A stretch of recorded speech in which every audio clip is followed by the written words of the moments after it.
In a short sentence, could each of you say what you think the implications are for the sector if we end up with a hard Brexit? I know that term is controversial itself, but I think you know what I mean.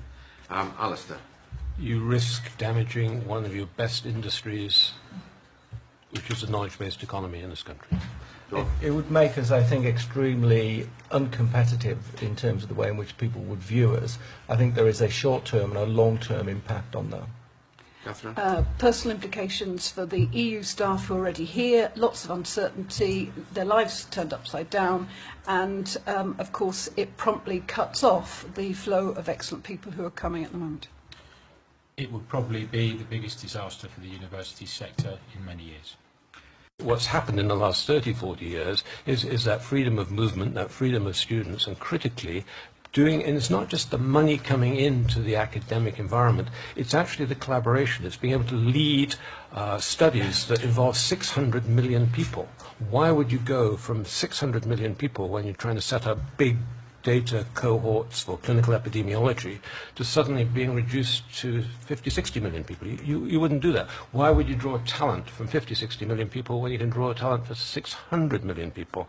And I think that being part of Europe has given the UK universities a huge advantage. It's quite interesting when you go to Germany or you go to France or even the US or Australia. They're desperately trying to do what we've done, which is to keep the research institute activity, the sort of Max Planck's, the Helmholtz's, that the core science, of bringing it back into universities.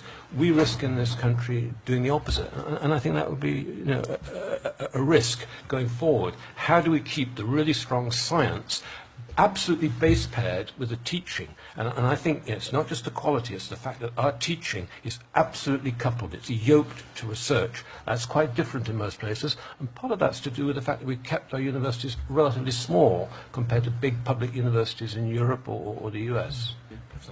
I think exactly the same. I think there are two elements here. One is the opportunity that Europe has given us to actually have this freedom of movement of individuals from the UK out into Europe, working in networks of European universities, then coming back.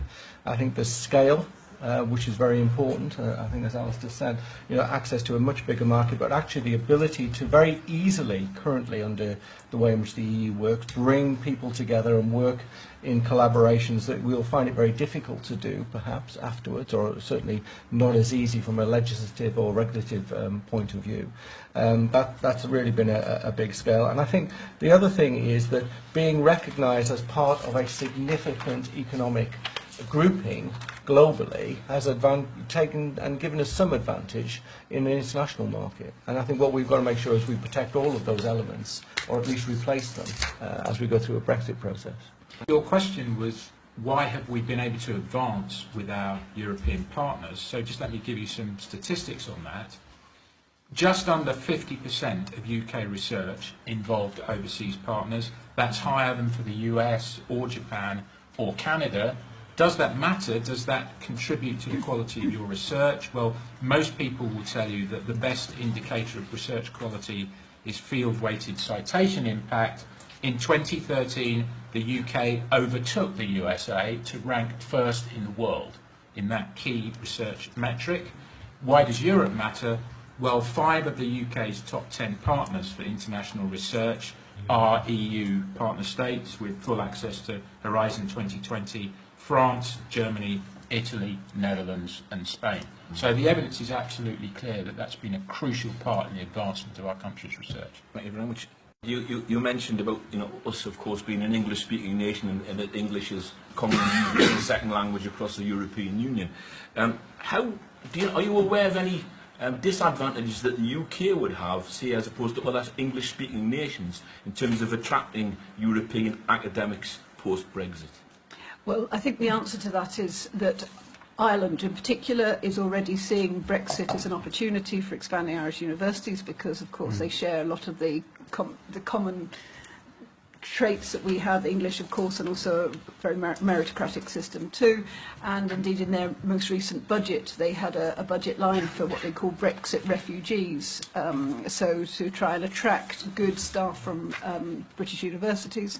Germany also working very hard to see if they can attract British academics or academics in British universities to Germany, offering positions which have no teaching connected, research-based posts, and of course in Germany a lot of the academic work is now done in English, so Germany is snapping at our heels, and particularly in the field of maths, the German universities are really looking to tap into the pool of talent that we're getting from Hungary and Poland in order to come to their universities.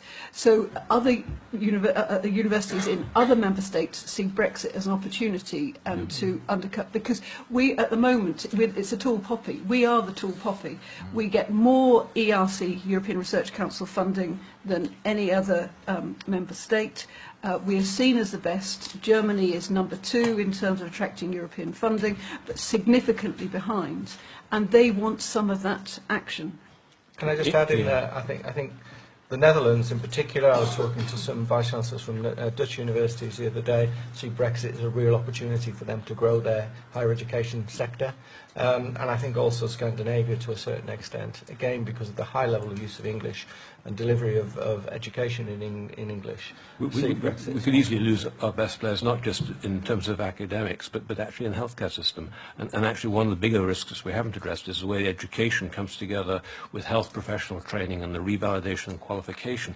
Absolutely essential that our doctors are able to be qualified not just in the UK, but have a passport and a qualification that works across Europe.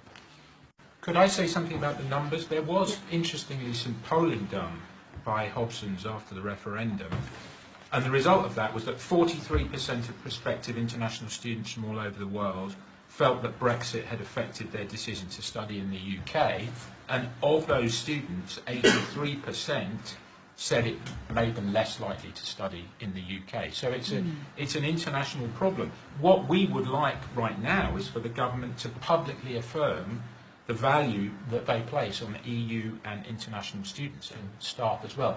I believe if you just look at it in the cold, hard economic light of exports, international students is our country's 3rd biggest export.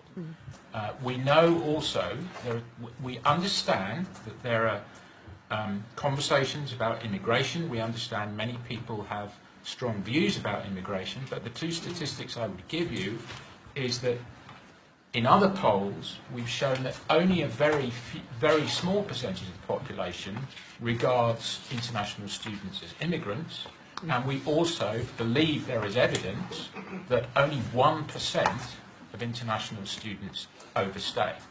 So even if you wanted to reduce immigration hugely, you can't do that by reducing the number of international students. I was going to say, I think the ability to lose market share of students coming is something that can happen very quickly.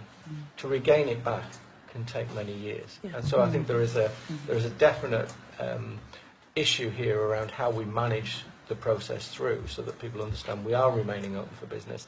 It is a good place to come and study, but without a surety, because don't forget, if you're an 18-year-old, you're travelling halfway around the world and you're not too sure what fees you're going to pay in 2 or 3 years' time against an exchange rate that may or may not continue to go in the direction that it's going, you're going to be very unsettled.